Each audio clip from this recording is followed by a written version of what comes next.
Hello everyone, WhatsApp, आवाज आ रहा है? कैसे हो आप लोग सब? अरे भाई, बोलते हैं ना, इंतजार का फल, सब्र का फल मीठा होता है।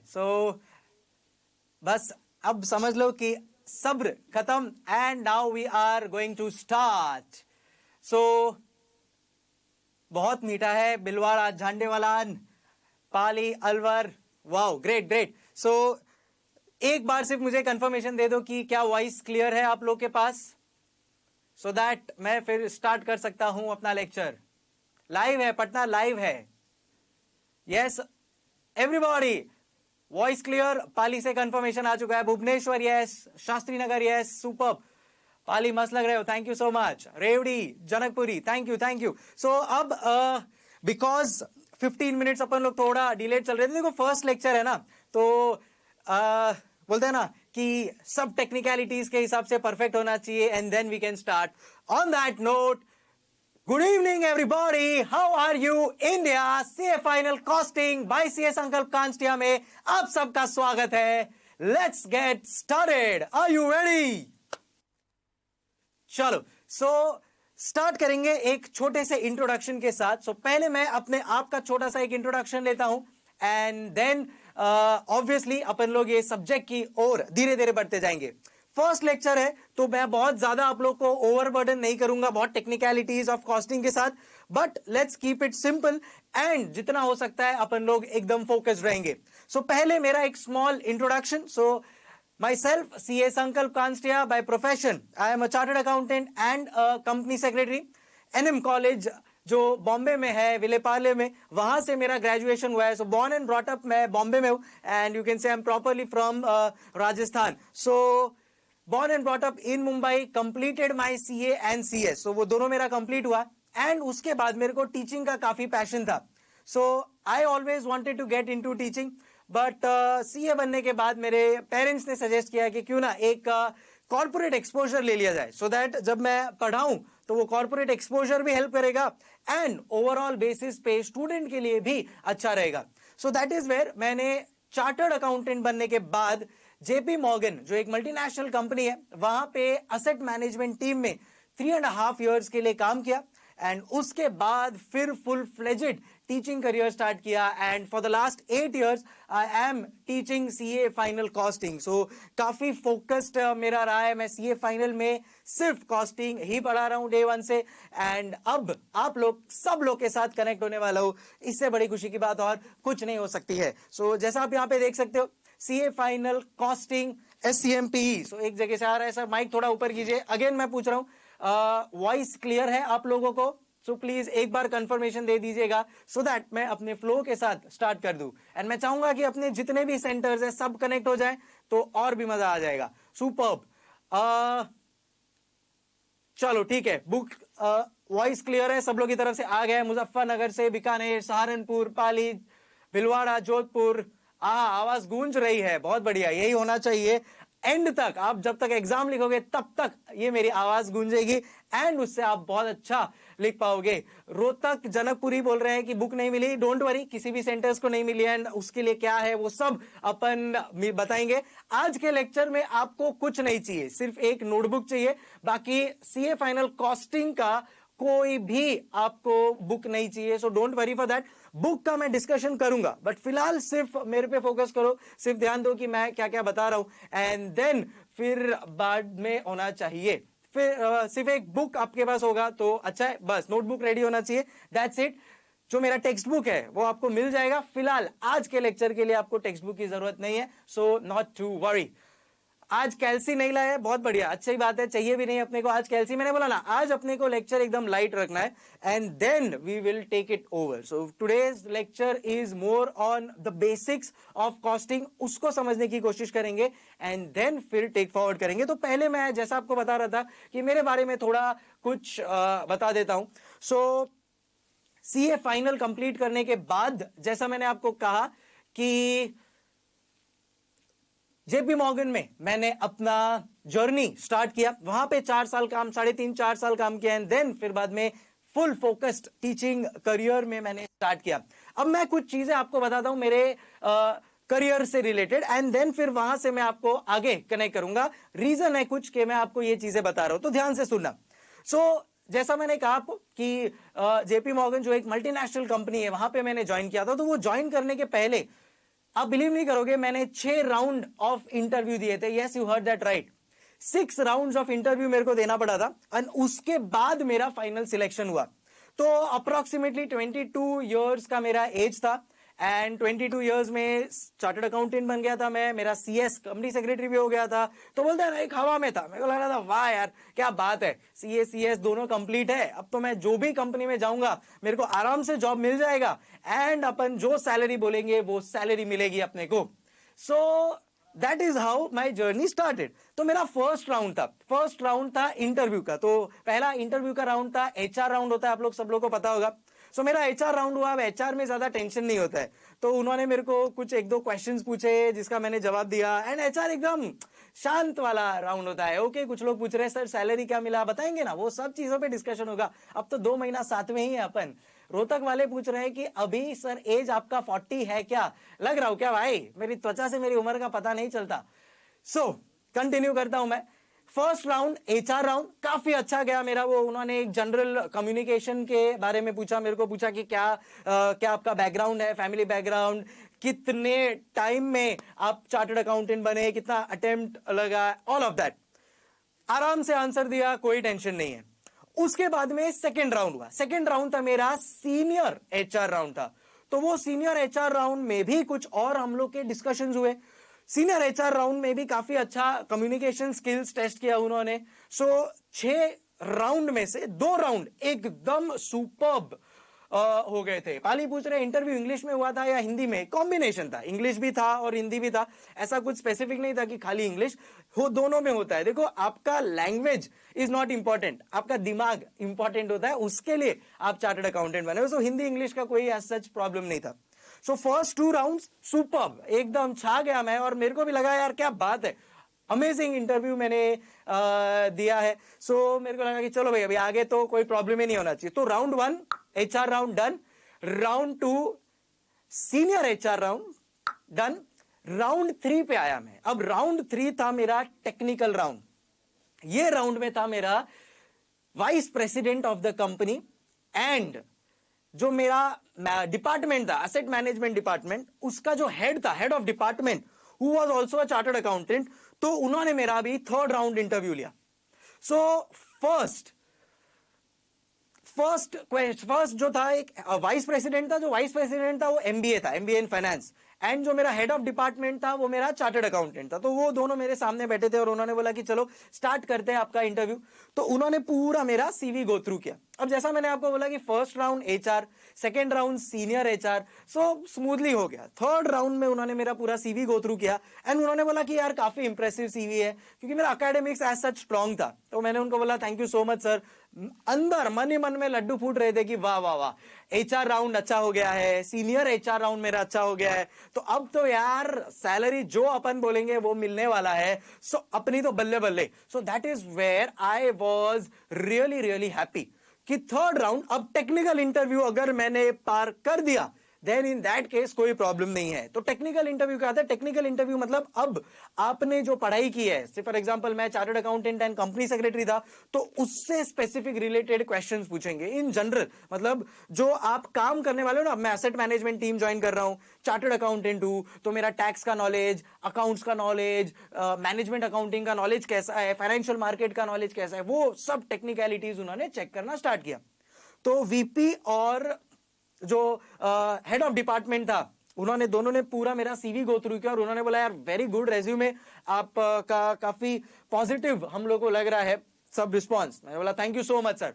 अब उन्होंने मुझे फर्स्ट क्वेश्चन पूछा कि आपका पर्सनल पैशन क्या है, आपके लिए क्या सबसे ज्यादा, आप where do you see yourself in 5 years? तो मैंने उनको बोला कि sir I see myself at least as a head of asset management या फिर मर्जर्स एंड एक्विजिशन टीम, मैं उसका टॉप लेवल पे अपने आप को देखता हूं। सो मैंने उनको बोला कि मैं क्या बनना चाहता हूं, हेड ऑफ डिपार्टमेंट। कौन सी टीम का? Mergers and acquisition and investment banking team का।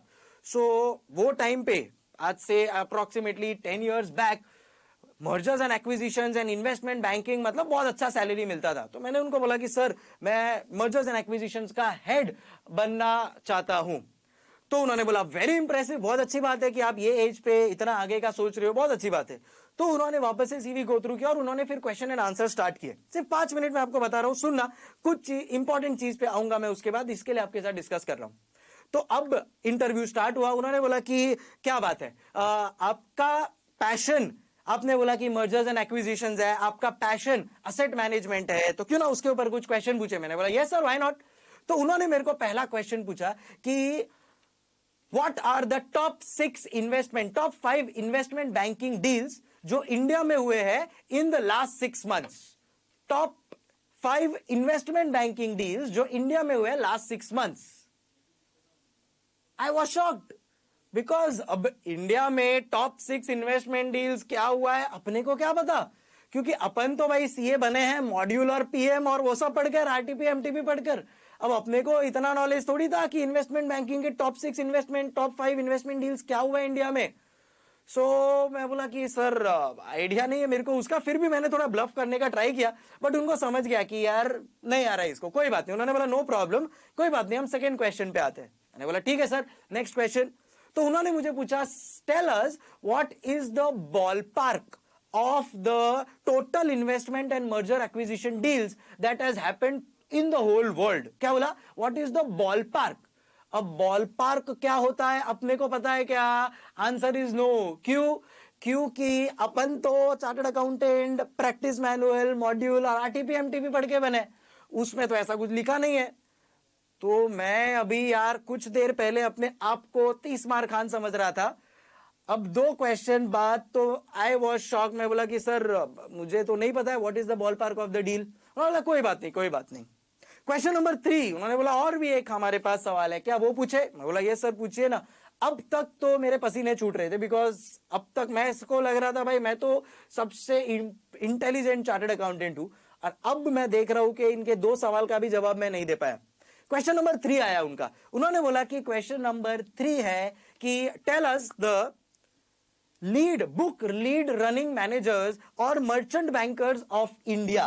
क्या आपके पास जवाब है इस चीज का? कौन है मर्चेंट बैंकर्स ऑफ इंडिया, कौन है book lead run managers of India?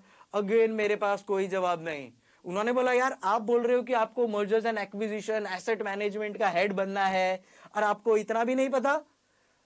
मैं तो एकदम शांत। आप इमेजिन कर सकते हो मेरी क्या हालत हुई होगी। मतलब एचआर, सीनियर एचआर राउंड के बाद मुझे लग रहा था भाई अपना तो क्लियर है, मस्त सैलरी मांगने वाला हूं मैं और फुल लाइफ सेट है। बट अब मैं देख रहा हूं तो ये 3 क्वेश्चन का, 1 क्वेश्चन का भी मैं जवाब नहीं दे पाया। एज आई सेड, पैरों तले जमीन खिसक गई। मेरे को कुछ समझ में नहीं आ रहा था कि मैं क्या करूं। मेरा मन कर रहा था कि बस वहां से मैं निकल जाऊं कैसे भी करके। बट फिर मैं बोला कि नहीं भाई, अब आए हैं इंटरव्यू के लिए तो प्रॉपरली इंटरव्यू देके जाते हैं। बट दू क्या, जवाब ही नहीं आ पा रहा है। मैं बोला सर आइडिया नहीं है मेरे को, एकदम लड़खड़ा गया मैं। एंड मैं बोला कि सर मेरे को आइडिया नहीं है, शुड आई लीव? तो उन्होंने बोला no no no, it's okay, no problem. फिर उन्होंने वापस से मेरा सीवी गो थ्रू किया। अब उन्होंने जब मेरा सीवी गो थ्रू किया तो उन्होंने ये देख के बोला कि ठीक है, आपको टेक्निकल्स तो ज्यादा आया नहीं, बट हम आपको और कुछ क्वेश्चन पूछते हैं, आपने हॉबीज में क्या क्या लिखा है। अब देखो, फर्स्ट टाइम जब सीवी बनाते हैं ना अपन, तो अपन क्या करते हैं कि कॉपी पेस्ट कर लेते हैं, फ्रेंड लोग से लिया हुआ या कोई गूगल पे देखा हुआ रहता है, तो वही कॉपी पेस्ट मैंने कर दिया था। उसमें हॉबीज में लिखा था playing cricket, listening to music and reading books, वही जो टिपिकल सब लोग लिखते हैं। तो मैंने भी वो 3-4 चीजें लिख दी थी एंड कोइंसिडेंटली वो मुझे पसंद भी थी। तो उन्होंने बोला चलो आपकी हॉबीज में लिखा है प्लेइंग क्रिकेट, तो आप हमको बताइए, आप लोग भी जवाब देना इसका। तो उन्होंने मुझे क्वेश्चन पूछा क्रिकेट से ले, उन्होंने बोला कि आपका हॉबीज क्रिकेट है तो चलो उसके बारे में कुछ पूछते हैं। मैं बोला यस सर चलेगा, जैसी आपकी इच्छा। तो उन्होंने बोला कि सपोज बॉलर ने बॉल डाला, बैट्समैन से छूट गया, कीपर से छूट गया और हेलमेट को जाके लगा, तो कितना रन मिलेगा? आप बताओ मेरे को। अगर बॉलर ने बॉल डाला, बैट्समैन से छूट गया, कीपर से भी छूट गया और हेलमेट को जाके लगा, कितना रन मिलेगा? बिल्कुल सही जवाब, बहुत सारे जनों ने जवाब दिया है। Girish park 5, Ahmedabad 5, Rohtak 5, Bikaner 5, Girish park 5। So answer is correct. मैंने भी इमीडिएटली उनको आंसर दिया। मैंने बोला सर 5 रन, अगर हेलमेट को जाके लगता है ना तो 5 रन मिलता है। इंदौर ने 6 बोला है ना, इंदौर 5 रन। एकदम इमीडिएटली मैंने उनको आंसर दिया। तो उन्होंने बोला कि एकदम करेक्ट आंसर। मैं खुश हो गया। मैं बोला कि वाह सर, चलो फाइनली कुछ तो सही जवाब दिया। उन्होंने मुझे देख के बोला, अरे भाई तेरा पैशन क्रिकेट है या इन्वेस्टमेंट बैंकिंग? तुझे इन्वेस्टमेंट बैंकिंग के ऊपर क्वेश्चन पूछा, वो तो तेरे पास जवाब नहीं है, और तेरे पास क्रिकेट का आंसर है।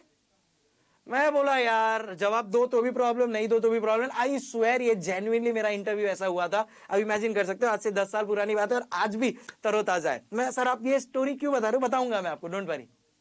ठीक है, तो ये वाला आंसर दिया, मेरे को थोड़ा खुशी हुआ कि चलो भाई कुछ तो अपने को आता है लाइफ में।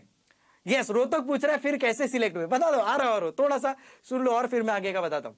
फिर उन्होंने सेकंड क्वेश्चन पूछा, उन्होंने मेरे को पूछा कि जनकपुरी पूछ रहा है मिला जॉब, बता रहा हूं 2 मिनट रुक जाओ। फिर उन्होंने मुझे सेकंड क्वेश्चन पूछा, उन्होंने बोला कि आपने और एक लिखा है रीडिंग बुक्स। मैं बोला यस सर, बुक्स का भी शौक है। तो उन्होंने पूछा कि लास्ट कौन सी बुक रीड करी है।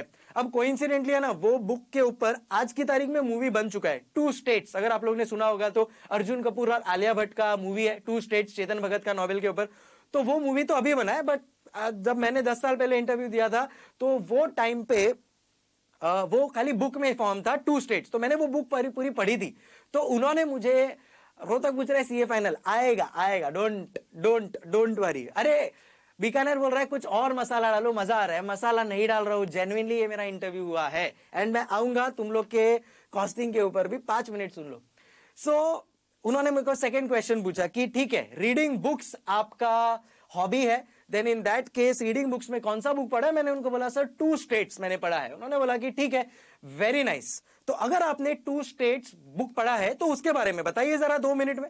मैंने उनको एग्जैक्टली 2 मिनट में पूरा स्टोरी बता दिया। मैंने बोला कि तमिल लड़का है, नहीं तमिल लड़की है, पंजाबी लड़का है, दोनों का आईएम में दोनों पढ़ाई कर रहे होते हैं, दोनों का उधर लव मैरिज हो जाता है एंड ऑल ऑफ दैट, पूरा स्टोरी उनको 2 मिनट में बता दिया। उन्होंने बोला वाह वाह वाह, आपका नॉलेज इन्वेस्टमेंट बैंकिंग में है या ये सब बाकी चीजों में है।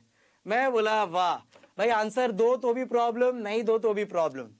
आई वॉज ना गैस। मैं बोला क्या जवाब दूं अभी यार, आंसर दे रहा हूं तो भी ये लोग अटका रहे हैं मेरे को। मैं बोला ठीक है सर, अभी जो आपको ठीक लगे, but that's how it is, अभी यही आता है मेरे को। तो उन्होंने बोला ठीक है नो प्रॉब्लम। फिर उन्होंने और बोला, उन्होंने बोला कि ठीक है अब आपका आर्टिकलशिप का एक्सपीरियंस जरा हमको बताओ। तो मैंने आर्टिकलशिप में मैंने स्टैट ऑडिट पे काम किया था एंड थोड़ा बहुत मैंने टैक्स रिटर्न फाइलिंग है उसके ऊपर भी काम किया था। तो मैंने उनको सब बताया कि भाई देखो मेरा ये ऑडिट मैंने उनको बताया, थोड़े बहुत किए, स्टैट ऑडिट किया हुआ था, थोड़ा इंटरनल ऑडिट किया था, टैक्स रिटर्न फाइलिंग का भी काम किया था मैंने, तो वो सब बताया। फिर उन्होंने मुझे कुछ क्वेश्चंस पूछना चालू किए। उन्होंने मेरे को पूछा क्वेश्चन नंबर 1 कि भाई चलो हम लोग को बारे में अकाउंटिंग स्टैंडर्ड्स के बारे में बताओ। उन्होंने मेरे को पूछा AS 19 के बारे में। अभी तो इंड AS आ गया है तो मुझे इंड AS का तो आइडिया नहीं है, बट AS 19 हमारे टाइम पे लीजेस हुआ करता था। IPCC इंटर में आप लोग ने भी पढ़ा होगा। फिर बाद में उन्होंने मुझे कुछ क्वेश्चंस पूछे NPV IRR के बारे में। अब भाई NPV IRR के बारे में तो अपने को सब कुछ पता है, क्यों? क्योंकि FM में पढ़कर आए हैं अपन लोग सब, समझ रहे हो, मॉड्यूल PM में पढ़ा है अपन ने। लीजेस AS 19 उसके बारे में मेरे को पूछा, मैंने उसका जवाब दिया। फिर उन्होंने और एक दो अकाउंटिंग स्टैंडर्ड 11 के बारे में पूछा, वो I think foreign exchange transaction से रिलेटेड था, उसके बारे में मैंने आंसर दिया। फिर उन्होंने मुझे बिजनेस प्रोफेशन कैपिटल गेन से रिलेटेड कुछ क्वेश्चंस पूछे, सैलरीड वाले क्वेश्चन पूछे, सबका आंसर मैंने दिया। क्योंकि अब जो वो क्वेश्चन पूछ रहे थे ना, वो तो मॉड्यूल PM पढ़कर आए थे अपन, एंड वो सब मैंने एकदम टिप टॉप आंसर दिए। फिर बाद में उन्होंने बोला कि ठीक है भाई तुम्हारा बुकिश नॉलेज तो बराबर है। मैं बोला thank you so much sir. फिर उन्होंने बोला ठीक है you can come for the next round. तो अब मैं खुद शॉक था। मैं बोला कि सर नेक्स्ट राउंड में आपने कैसे सिलेक्ट कर लिया मेरे को, मेरा तो इंटरव्यू सर मुझे तो लग रहा है कि अच्छा नहीं गया। उन्होंने बोला कि देखो आप है ना एक फ्रेशर चार्टर्ड अकाउंटेंट हो, जो फ्रेश चार्टर्ड अकाउंटेंट होता है ना वो थोड़ा हवा में होता है, तो उसको लगता है वो 15 लाख 20 लाख का सीधा सैलरी मांगेगा और उसको मिल जाएगा। हम भी इस स्टेज से गुजर चुके हैं, तो थोड़ा आपको हवा से जमीन पर लाने के लिए, हमको पता था आपको फर्स्ट 3 क्वेश्चन नहीं आएंगे बिकॉज फ्रेशर हो तो आपको कहां से ये सब चीजें बताओगे, बट थोड़ा जमीन पे लाने के लिए आपको ये सब क्वेश्चंस पूछे गए थे। तब मुझे समझ में आया कि ओ ऐसा किया है उन्होंने मेरे साथ। फिर 4th राउंड और एक हुआ, उन्होंने मेरे को, फिर बाद में जनरल हुआ, एंड देन जो लास्ट 2 राउंड्स था ना उसमें उन्होंने मेरा एक्सेल का नॉलेज, टैली का नॉलेज, ERP का नॉलेज चेक किया, एंड बाकी इन जनरल मेरा कम्युनिकेशन, एक प्रेजेंटेशन देने को बोला, तो रियल एस्टेट कंपनी के ऊपर एक प्रेजेंटेशन देने को बोला। सब वो सब मैंने बराबर दे दिया and finally thankfully I got selected. तो भाई वो जो टिपिकल क्वेश्चंस थे ना वो खाली मेरे को डराने के लिए थे। बट अब मैं आप लोगों को क्या कह रहा हूं पता है क्या, मेरा तो काम हो गया, मेरे को तो थैंकफुली जॉब मिल गया। बिकॉज वो टाइम पे क्या था पता है क्या, डिमांड ज्यादा था और सप्लाई कम था। समझ रहे हो तुम लोग? सो डिमांड ज्यादा सप्लाई कम, तो इसके लिए मेरे को वहां पे स्कोप फटाफट बैठ गया कि भाई चलो बहुत ज्यादा जरूरत है। बट अगर आप आज का सिनेरियो देखते हो ना, देन इन दैट केस इतना इजी नहीं है एक अच्छे लेवल पे एक अच्छी कंपनी में जॉब मिलना। तो सर अब अपन क्या करें? तो देखो भाई, मैं तो मॉड्यूल पीएम पढ़कर निकल गया एंड अपना काम हो गया। बट ट्रस्ट मी, एक चीज मैं आप लोगों को बताना चाहता हूं जो आपको फ्यूचर लाइफ में हेल्प करेगी, दैट खाली स्टार्टिंग सैलरी कितना था, सूरज जनकपुरी को मेरे सैलरी में बहुत एक्सपेक्टेशंस है। आप लोगों को क्या लग रहा है क्या सैलरी मिला रहेगा? देखो मैं एग्जैक्ट सैलरी तो ऐसे नहीं बोलूंगा, but it was in the range of 7 to 9, so which was a good thing. 7 to 9 excluding bonus, so अच्छा वाला डिसेंट सैलरी भी मिल गया अपने को। मैं बोला कि चलो भाई जॉब स्टार्ट करते हैं। तो मैंने मंडे टू फ्राइडे जॉब करता था और सैटरडे संडे मैं सीए फाइनल पढ़ाता था। यस, सैटरडे संडे मैं मॉर्निंग 7 to 11 सीए फाइनल पढ़ाता था एंड ऐसे जर्नी स्टार्ट किया। फिर बाद में धीरे धीरे सैटरडे संडे से फुल टाइम पे आया। अभी तो ऑब्वियसली दैट इज लाइफ, वो सब के बारे में भी धीरे धीरे डिस्कस करेंगे। बट अब मैं जो मुद्दे पे आ रहा हूं, एज आई सेड, मेरे लिए लाइफ सिंपलर था आज से 10 साल पहले। बिकॉज शायद तब चार्टर्ड अकाउंटेंट्स कम थे, तब सप्लाई कम था, डिमांड ज्यादा था। आज की तारीख में थोड़ा सिचुएशन अलग है। आज की तारीख में अगर आपको बताओ तो there is a balance of demand and supply and cut throat competition है। तो ऐसे सीन में क्या करना चाहिए? अगर आप मेरी बात मानते हो तो एवरी डे आपको इकोनॉमिक टाइम्स पढ़ना चाहिए and that is what I want to tell you. देखो मैं तो पीएम वीएम पढ़ के हो गया अपना काम, मैं तो ज्यादा इकोनॉमिक टाइम्स पे ध्यान नहीं दिया था जब मैं स्टूडेंट था। But my suggestion to you, आप लोग को डेफिनेटली पढ़ना चाहिए अगर आपको एक एज क्रिएट करना है अपने सीए लाइफ में। तो बीकानेर पूछ रहे सर आपकी हॉबी टीचिंग नहीं थी क्या? अरे टीचिंग के लिए तो मैं बहुत पैशनेट था, मतलब एक्स्ट्रा पैशनेट। मैंने तो मेरे घर पे बोल दिया था कि भाई मैं टीचिंग ही करूंगा सीए बनने के बाद डायरेक्टली। बट घर वालों ने बोला कि थोड़ा कॉर्पोरेट एक्सपोजर ले ले, पर्सनैलिटी अपना थोड़ा डेवलप कर ले एंड फिर बाद में टीचिंग में आ जाना। कौन ना बोल रहा है? और प्लस मेरा ना सैटरडे संडे छुट्टी था, तो मैंने सोचा कि सैटरडे संडे में चालू रखता हूं, तब तक पता भी चल जाएगा कि मेरे को कितना एक्चुअली उसमें इंटरेस्ट है, कितना पैशनेट हूं मैं। ऑब्वियसली टीचिंग से अच्छा मेरी दुनिया में, मेरे लिए दुनिया में और कुछ भी नहीं है। मतलब तुम मेरे को 24 घंटा भी टीचिंग करवा लो, मैं खुशी खुशी कर लूंगा। तो अब मेरे को मेरे पॉइंट पे आने दो। पॉइंट इज के इकोनॉमिक टाइम्स पे मैं आ रहा था। तो क्या आप इकोनॉमिक टाइम्स पढ़ते हो as article clerk? The answer would be no. क्यों सर? क्योंकि हमारे पास सर टाइम नहीं है भाई। इंडिया का प्राइम मिनिस्टर और इंडिया का सीए आर्टिकल स्टूडेंट, दोनों में एक कॉमन चीज क्या है? दोनों के पास टाइम नहीं है, दोनों 24 घंटा बिजी है कि नहीं? सो ये बिजी लाइफ में आपको थोड़ा टाइम निकाल के थोड़ा फेसबुक, इंस्टाग्राम, टेलीग्राम ये सब बंद कम करो एंड इकोनॉमिक टाइम्स पढ़ना स्टार्ट करो। देखो ये अगर अभी से पढ़ोगे ना, ओवरऑल बहुत अच्छा आपके लिए डेवलपमेंट होगा। आपको पता है क्यों? बिकॉज देखो इकोनॉमिक टाइम्स पढ़ते हो ना, मैं अभी मेरा पर्सनल एक्सपीरियंस शेयर कर रहा हूं कि इकोनॉमिक टाइम्स जब पढ़ोगे ना तो खाली वो आपका एक सब्जेक्ट नहीं, सब चीज में आपका ओवरऑल डेवलपमेंट होगा। अगर आज इंडिया का फाइनेंस मिनिस्टर कोई भी टैक्स के बारे में कुछ बात करता है तो वो सीधा इकोनॉमिक टाइम्स पे आएगा। अगर वो जीएसटी के बारे में कुछ बताता है तो इकोनॉमिक टाइम्स पे आता है। क्या आप लोगों को डीटीआईडीटी सब्जेक्ट नहीं है? डेफिनेटली है सर। अगर इंडिया का स्टॉक मार्केट में कुछ भी मूवमेंट होता है फॉरेक्स के रिलेटेड, डेरिवेटिव्स के रिलेटेड, क्या वो इकोनॉमिक टाइम्स में नहीं आता है? डेफिनेटली आता है। सो डीटी, आईडीटी, फाइनेंशियल मैनेजमेंट, अगर कोई कंपनी अच्छा परफॉर्म कर रही है तो वो मैनेजमेंट अकाउंटिंग मतलब कॉस्टिंग जो अपन लोग पढ़ रहे हैं ना, उसका पार्ट है। आपका जो एफआर है जिसमें इंड एस और ये सब चीजें हैं, वो भी एक इकोनॉमिक टाइम्स का पार्ट है। सो अगर आप एक ये न्यूज़पेपर रिलीजियसली पढ़ते हो ना, ट्रस्ट मी, 8 सब्जेक्ट जो आपका लॉ है, ऑडिट है, सीए फाइनल में सब चीज, स्पेशली न्यू सिलेबस के लिए उन्होंने पूरा प्रैक्टिकल ओरिएंटेड बना दिया। आप अपने कोई भी प्रोफेसर को पूछो, वो आपको यही बोलेगा कि न्यू सिलेबस का जो कंटेंट है वो काफी सारा क्या हो रहा है, connected to the practical life हो रहा है। सो अगर ये प्रैक्टिकल लाइफ से वो लोग कनेक्ट करने की कोशिश कर रहे हैं, इंक्लूडिंग एससीएमपी कॉस्टिंग जो अभी अपन लोग पढ़ रहे हैं, then in that case definitely अपने को भी ऐसा कुछ काम करना चाहिए। एंड उसी के लिए मैं आपको बोल रहा हूं कि yes please read economic times. देखो अपन ने, मैंने तो भाई उसके बिना भी पीएम मॉड्यूल से अपना काम निकाल लिया, बट आपको ये सब करना चाहिए। देखो आज की तारीख में सब कितना हैंडी है, आपको खाली इकोनॉमिक टाइम्स का ऐप डाउनलोड करना है एंड आपका काम चालू हो जाएगा। कोई बोल रहा है द हिंदू, मतलब कोई भी न्यूज़पेपर पढ़ो, उससे कोई प्रॉब्लम नहीं है, मेरा कोई इकोनॉमिक टाइम्स घर का नहीं है, बट सिर्फ बता रहा हूं कि ऐसा कुछ न्यूज़पेपर पढ़ने का ऑब्वियसली आप लोग को एक रिस्पॉन्सिबिलिटी लेना चाहिए खुद के ऊपर। That will be helpful to you. Why? Because आपका ओवरऑल डेवलपमेंट बहुत अच्छा होगा एंड आपके लिए ये काम आएगा। जब मैं आपको एससीएमपी पढ़ाऊंगा ना, तो कितने सारे एग्जांपल्स मैं दूंगा ना आपको, वो सब के सब आप देख लेना, प्रैक्टिकल लाइफ से मैं कनेक्ट करूंगा। इसके लिए अभी मैंने बताया। सो ये एक छोटा सा स्टोरी था मेरा। ये एक छोटा सा स्टोरी था मेरा जो मेरे को लगा कि आप लोग के साथ शेयर करना चाहिए। बाकी मैं एज आई सेड टीचिंग काफी टाइम से कर रहा हूं इंस्टीट्यूट में। मैं बॉम्बे से हूं, तो ICAI WIRC में मैं विजिटिंग फैकल्टी हूं, प्लस ICSI बिकॉज मैं CSB हूं, तो वहां पे भी मैं विजिटिंग फैकल्टी हूं। इंस्टीट्यूट ने अगर आपको पता हो तो लाइव वर्चुअल फैसिलिटी स्टार्ट किया था, तो लास्ट ईयर जो उनका बैच हुआ था वहां पे भी मैंने उनके लिए लेक्चर्स कंडक्ट किए थे। CA फाइनल कॉस्टिंग, इसके अलावा मुझे और कुछ नहीं आता और मैं हार्डकोर फोकस्ड हूं इस सब्जेक्ट के लिए। जब तक न्यू सिलेबस नहीं आया था तब तक मैं ओल्ड सिलेबस पढ़ा रहा था, तो अप्रोक्सीमेटली 4-5 साल मैंने वो भी पढ़ा है।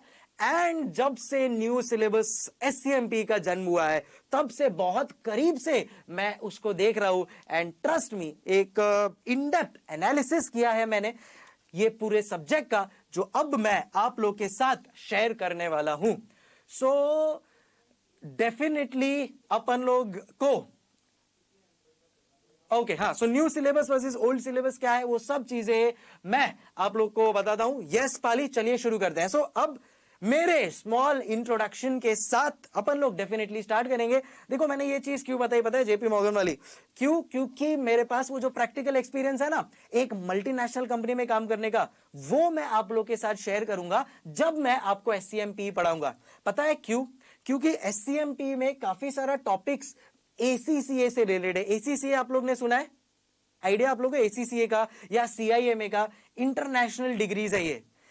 ACCA प्लस CIMA ये सब इंटरनेशनल डिग्रीज है जो वर्ल्ड वाइड यूज होता है। तो ऑब्वियसली अगर मैंने मल्टीनेशनल कंपनी में काम किया है तो डेफिनेटली वो सब चीजें मैंने देखी है। देखो मैं आपको एक बात बताता हूं, आप लोग है ना आर्टिकलशिप में ऑडिट या मैक्सिमम टैक्स के बारे में आप लोग ने आइडिया लिया है क्या? आप लोग को पता है कॉस्टिंग भी प्रैक्टिकली हुआ होता है? यस, उसको कहते हैं मैनेजमेंट अकाउंटिंग, जो as chartered accountant as article clerk अपने को सीखने को नहीं मिलता है। बट मैंने तो वो काम 3.5 साल प्रैक्टिकली किया है, वही तो मैंने आप लोग को सिखाना है अब। ये प्रैक्टिकल एक्सपोजर जो मैं ले चुका हूं 3.5-4 साल का, प्लस जो मैं आप लोग को लास्ट 8 ईयर्स से मैं स्टूडेंट्स को पढ़ा रहा हूं, वो सब अब अपन लोग पढ़ने वाले हैं। एंड अब अपने को वही चीज से कनेक्ट करके ये पूरा सब्जेक्ट समझना है। तो ऑब्वियसली एग्जाम ओरिएंटेड तो रहेगा ही रहेगा, बट उसके साथ साथ ओवरऑल मार्केट से आप कैसे इसको कनेक्ट कर सकते हो, एक चार्टर्ड अकाउंटेंट बनने के बाद भी ये सब्जेक्ट को आप कैसे यूज करोगे, वो सब का भी रिस्पॉन्सिबिलिटी मेरा है। अगर आप लोग की तरफ से फुल जोश रहा, then in that case trust me we will have the best experience of this subject, ये मेरी गारंटी है। क्या बोलते हो? Everybody ready? आप जहां पे भी बैठे हो एक बार जोश से बोलो sir let's start with the subject. जोश इज फुल होना भी चाहिए।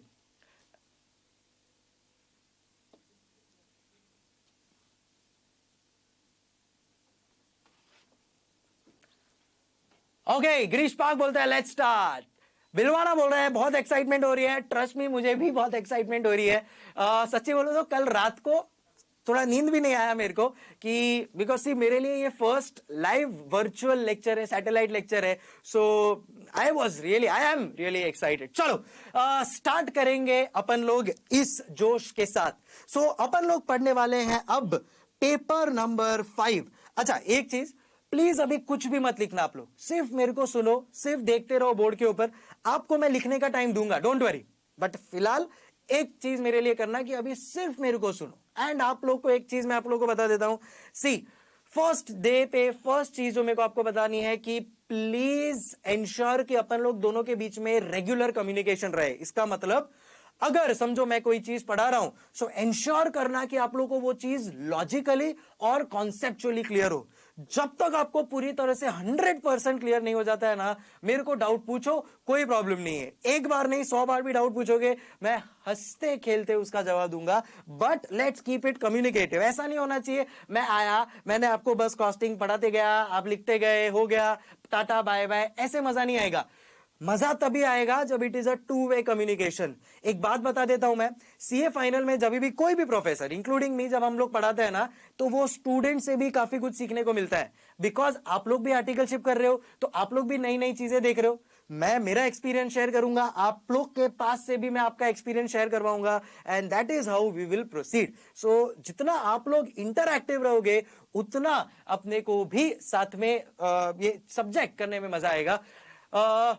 एक दो सेंटर्स ने पूछा है कि सर क्या 70+ आ सकता है? डेफिनेटली आ सकता है। मेरे काफी सारे स्टूडेंट्स को आया भी है 70+। सो अगर उनको आ सकता है तो डेफिनेटली आपको भी आ सकता है। उसके लिए क्या स्ट्रैटेजी होगा धीरे धीरे देखेंगे। तो अब अपन लोग फाइनली आ रहे हैं done done done done done done done subject जिसका नाम है paper 5 SCMPE, strategic cost management and performance evaluation. 100 marks का ये पेपर है। अब पेपर 5 ही था ये ओल्ड सिलेबस में भी, बट इसका नाम था एडवांस्ड मैनेजमेंट अकाउंटिंग। एक बात मैं आपको बताऊं, एफआर ओल्ड सिलेबस में भी एफआर था, न्यू सिलेबस में भी एफआर ही है नाम से। एसएफएम ओल्ड में न्यू में दोनों में एसएफएम है। ऑडिट लॉ वही है, थोड़ा बहुत खाली नाम चेंज हुआ है, कॉर्पोरेट एंड इकोनॉमिक लॉ, पहले कॉर्पोरेट एंड अलाइड लॉज हुआ करता था। ऑडिट वही है, advance auditing and professional ethics. इसका निकल के इलेक्टिव्स आ गए हैं। डायरेक्ट टैक्स वही नाम डायरेक्ट टैक्स है, इनडायरेक्ट टैक्स इनडायरेक्ट टैक्स ही है। खाली एक ही है ये सब्जेक्ट जिसका नाम था पहले एडवांस्ड मैनेजमेंट अकाउंटिंग, एंड अब ये नाम पूरी तरह से चेंज होके हो गया है strategic cost management and performance evaluation. तो अगर उन्होंने इतना बड़ा नाम चेंज किया है तो कैन आई से उसके पीछे कोई रीजन होगा, अदरवाइज तो वो भी कॉस्टिंग एएमए ऐसा रख सकते थे, बट उन्होंने पूरा नाम ही चेंज कर दिया है। सो उस लेवल पे मैं आपको पढ़ाऊंगा कि ये नाम भी क्यों चेंज किया ना, वो भी मैं आप लोगों को बता सकता हूं कि क्या रीजन है। तो उस एक्सटेंट के माइन्यूटनेस से अपन लोग पढ़ेंगे। अच्छा, एक दो क्वेश्चन जो आप लोग के रहते हैं वो भी मैं सब क्लियर कर दूंगा धीरे धीरे कि सर कवरेज क्या होगा एंड ऑल ऑफ दैट, वो सब धीरे धीरे हो जाएगा, थोड़ा पेशेंस रखना। सो सब्जेक्ट का नाम है strategic cost management and performance evaluation. Bikaner बोल रहे हैं नाम तो योगी जी भी चेंज करते हैं। You guys are fantastic. Pali पूछ रहा है आईपीसीसी का बेसिक चाहिए क्या? Absolutely not. आपको मैं ऐसे पढ़ाऊंगा जैसे आप कॉस्टिंग लाइफ में फर्स्ट टाइम पढ़ रहे हो। एंड ट्रस्ट मी, अगर आप मुझे बोलोगे ना कि सर मेरा आईपीसीसी का कॉस्टिंग मुझे आता ही नहीं है, तो मेरे से ज्यादा खुशी और किसी को नहीं होगी। क्योंकि क्या है पता है, फिर एक बुक आपकी जो जिंदगी है ना, वो एक कोरी किताब है जिसको मैं लिखूंगा, एंड मैं यही चाहता हूं। सो 1% भी मेरे को आपके आईपीसीसी का नॉलेज नहीं चाहिए। मैं आपको ऐसे ही पढ़ाऊंगा जैसे आपको कॉस्टिंग आता ही नहीं है, और ये आपकी लाइफ का फर्स्ट कॉस्टिंग का लेक्चर है। आप भी ऐसे ही चाहते हो ना मैं पढ़ाऊं?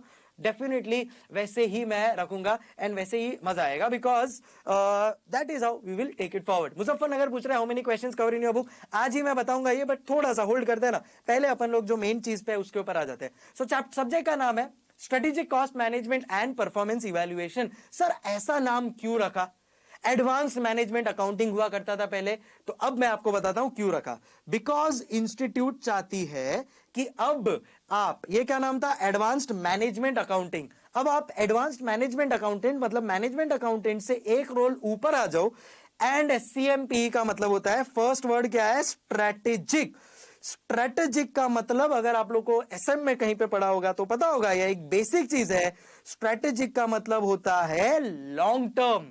तो आज के बाद अपन लोग जो भी चीज सीखेंगे ना, उसका लॉन्ग टर्म रिपरकशंस क्या होगा, वो सब चीजें अब अपने को समझनी है। इंस्टीट्यूट क्या चाहता है पता है, कि आप सीए का नॉलेज जो आपको ऑडिट, टैक्स, एफएम, एफआर वो सब में मिल रहा है वो तो ठीक है, बट एससीएमपी के थ्रू ट्रस्ट मी कुछ चीजें हैं जो उन्होंने एमबीए से भी पिकअप की है। तो इंस्टीट्यूट चाहता है कि आप खाली चार्टर्ड अकाउंटेंट नहीं, चार्टर्ड अकाउंटेंट के साथ एक मैनेजमेंट एमबीए वाले लेवल पे भी आ जाए, बिकॉज अगर उस लेवल पे एक चार्टर्ड अकाउंटेंट पहुंच जाता है then nothing like it. And काफी सारे नए कॉन्सेप्ट्स अब आपको सीखने को मिलने वाले हैं यहां पे, जहां पे मैं आपको बताऊंगा कि देखो ये चीज इंस्टीट्यूट ने एमबीए से पिकअप किया है, ये चीज इंस्टीट्यूट ने एसीसीए की बुक से पिकअप किया है ना, अच्छी चीजें पिकअप की है। ये चीज उन्होंने कोई इंटरनेशनल बुक से पिकअप किया। देखो मेरे पास खुद के पास 3-4 इंटरनेशनल बुक्स है, एक है कॉलिन ड्रूरी, एक है चार्ल्स हॉन्ग्रेन, तो मैंने ये सब पढ़ा है। एंड अब मैं जब आपका मॉड्यूल पढ़ता हूं तो वो चीजें कनेक्ट होती है।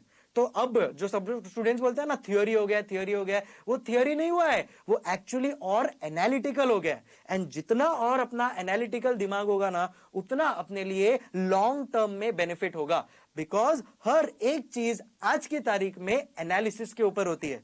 अगर आप लोग ने कहीं पे सुना होगा तो ये वर्ड यूज किया जाता है that data is the new king. क्या आप लोग ने ये वर्ड सुना है? Data is the new king. आज की तारीख में सब चीज डेटा के ऊपर डिपेंड करता है। जितना अच्छा आपके पास डेटा होगा उतना अच्छा आप एनालिसिस कर पाओगे, जितना अच्छा आप एनालिसिस करोगे उतना आपकी company strategic and long term सोच पाएगी। And this is what we want as a chartered accountant. आज तक है ना एक चार्टर्ड अकाउंटेंट को किस नजरिए से देखा जाता है पता है? कि हाँ भाई ये तो ऑडिट का काम करता है या ये तो टैक्स का काम करता है। क्या एक चार्टर्ड अकाउंटेंट को कभी मैनेजमेंट अकाउंटेंट का दर्जा मिला है? नहीं मिला है। क्यों? बिकॉज कहीं ना कहीं अपना करिकुलम, कोर्स करिकुलम उस लेवल पे नहीं था। बट आज की तारीख में with the introduction of this subject strategic cost management and performance evaluation, अब अपने को वो मैनेजमेंट अकाउंटेंट का रोल भी मिल सकता है। एंड मैनेजमेंट अकाउंटेंट का रोल मतलब top level management, we will be amongst the board of directors. So एक बहुत पॉजिटिव थॉट प्रोसेस है इंस्टीट्यूट का कि उन्होंने ये सब चीजें अडॉप्ट की है। एंड एडवांस मैनेजमेंट अकाउंटेंट से अब अपने को वो एक एससीएमपी मतलब मैनेजमेंट लेवल के बंदे पे लेके जाएगा। स्ट्रेटेजिक कॉस्ट मैनेजमेंट, इसका मतलब क्या होता है पता है? कि in today scenario strategic cost management मतलब इन टुडे सिनेरियो खाली कॉस्ट कम करना ही सब कुछ नहीं होता है। अगर आप ट्रेडिशनल कॉस्टिंग सीखोगे ना, मैंने जो कॉस्टिंग सीखा है, मैं जब चार्टर्ड अकाउंटेंट बना था तो ये एएमए हुआ करता था। तो जब मैं चार्टर्ड अकाउंटेंट बना था तो हमारे को एक ही चीज सिखाते थे वो लोग, कैसे कॉस्ट कम किया जाए, कॉस्ट कम किया जाए, कॉस्ट कम किया जाए। अब ये थॉट प्रोसेस चेंज हो रहा है। अब वो बोलते हैं कॉस्ट कम कर रहा ऐसा जरूरी नहीं है, आप कॉस्ट को ऑप्टिमाइज करो। आपको कॉस्ट को बढ़ाना है बढ़ाओ, बट उसके सामने इंश्योर करो कि अपना जो टोटल प्रॉफिट है उसको भी बढ़ा दो। तो ये एक सबसे बड़ा चेंज है कि आपको एक एमबीए की तरह सोचना है। अब खाली एक चार्टर्ड अकाउंटेंट जो पहले खाली कॉस्ट के ऊपर बहुत ज्यादा फोकस था, जो खाली एक ऑडिट टैक्स के ऊपर फोकस था, उससे काम नहीं चलेगा। अब एक स्टेप आगे जाना है। हर एक टॉपिक में मैं आपको यह सोचने पे मजबूर करूंगा कि अगर आप आपका बिजनेस चालू करोगे देन इन दैट केस आप उस सिनेरियो में क्या करोगे। एंड जब आप खुद का बिजनेस सिनेरियो को कनेक्ट करोगे ना, that is when you will realise कि ये सब्जेक्ट कितना ज्यादा इंटरेस्टिंग हो गया है। तो अगर आप आपके सीनियर से सुनोगे तो वो बोलेंगे अरे बहुत थियोरी डाल दिया है यार, ऐसा कुछ नहीं है। थियोरी नहीं है, वो एनालिसिस है। अगर अपन लोग को लॉजिकली वो एनालिसिस समझ गया ना, मैं अश्योर करता हूं कि ये सब चीजें अपने को जो अदरवाइज थियोरी लगती है वो ही सब चीजें काफी इंटरेस्टिंग लगेगी। तो अब आगे बढ़ते हैं इसको। सो एएमए से एससीएम एंड पीई का मतलब होता है परफॉर्मेंस इवैल्यूएशन। परफॉर्मेंस इवैल्यूएशन किसका? दो लोगों का अपने को सीखना है। एक परफॉर्मेंस इवैल्यूएशन होता है कंपनी का और एक परफॉर्मेंस इवैल्यूएशन होता है एम्प्लॉइज का। देखो एक बात बताता हूं मैं, पहले के जमाने में क्या होता था पता है? जब अपने पेरेंट्स प्रोबेबली जॉब किया करते थे, या आज से 5 साल पहले का अगर मैं जॉब सिनेरियो बात करूं ना, तो एम्प्लॉय को ऐसे ट्रीट किया जाता था कि भाई देखो तुम्हारे को सैलरी मिलेगा, तुम आओ 9 से 6 काम करो, Monday to Friday, Monday to Saturday, जो तुम्हारा सैलरी है उसके लिए आओ, काम करो एंड निकल जाओ, बस दैट्स इट, हो गया तुम्हारा काम। बट आज की तारीख में ऐसा नहीं होता है। अगर आप एक कंपनी के एम्प्लॉय हो देन इन दैट केस वो कंपनी एम्प्लॉय के साथ साथ आपको प्रॉफिट लिंक्ड इंसेंटिव भी देता है। मतलब अगर आप अच्छा परफॉर्म करोगे और आपके अच्छे परफॉर्मेंस की वजह से कंपनी को प्रॉफिट हुआ, तो हम आपको भी उसका हकदार बनाएंगे, जिसकी वजह से ये जो ईसॉप है, ये सब चीजें कहां से आई, ये सब are a part of management deals. So management को रियलाइज हुआ कि भैया खाली सैलरी देख के आज की तारीख में एम्प्लॉय को खुश नहीं किया जा सकता है। पहले के टाइम पे चलता था, आज से 10 साल पहले वाले कोई भी एम्प्लॉय को आप सैलरी दो, वो खुश है, निकल जाएगा।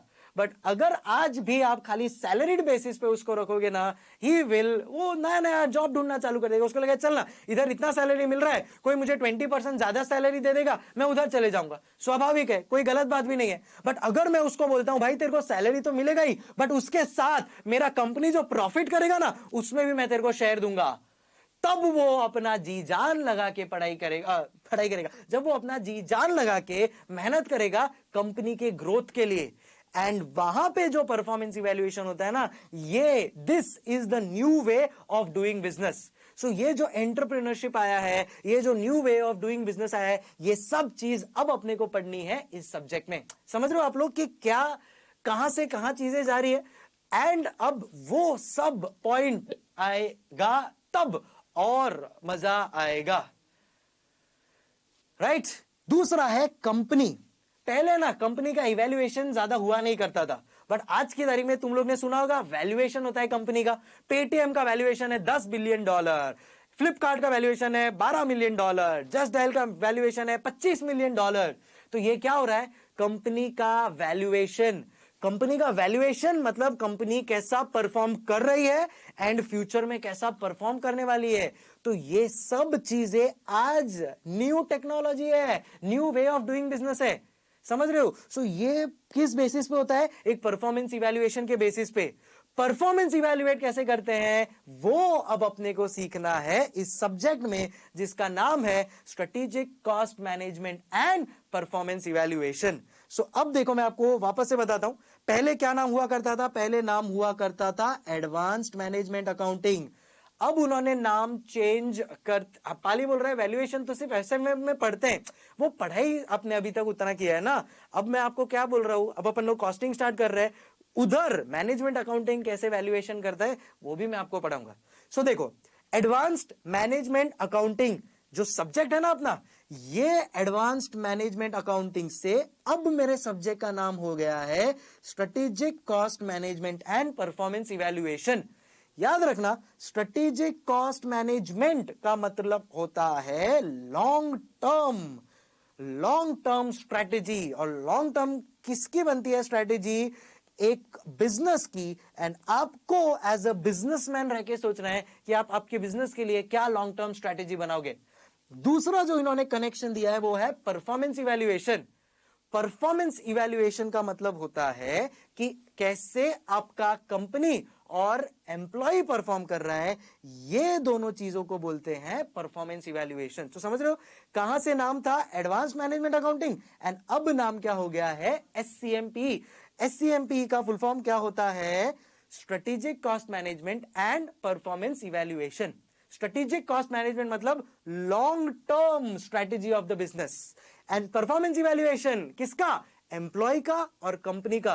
तो ये कौन सिखाएगा अपने को, मैं आपको सिखाऊंगा ये सब्जेक्ट में, जिसका नाम है SCMPE। समझ में आया। सो जो वैल्यूएशन वाला पार्ट है, ये सब पार्ट अपन लोग एकदम स्मार्टली समझने की कोशिश करेंगे, ठीक है। सो ये एक ऐसे ही मैंने एक आपको आइडिया दे दिया कि भाई SCMP होता क्या है, लॉन्ग टर्म एंड बेनिफिट और performance evaluation of employees as well as company.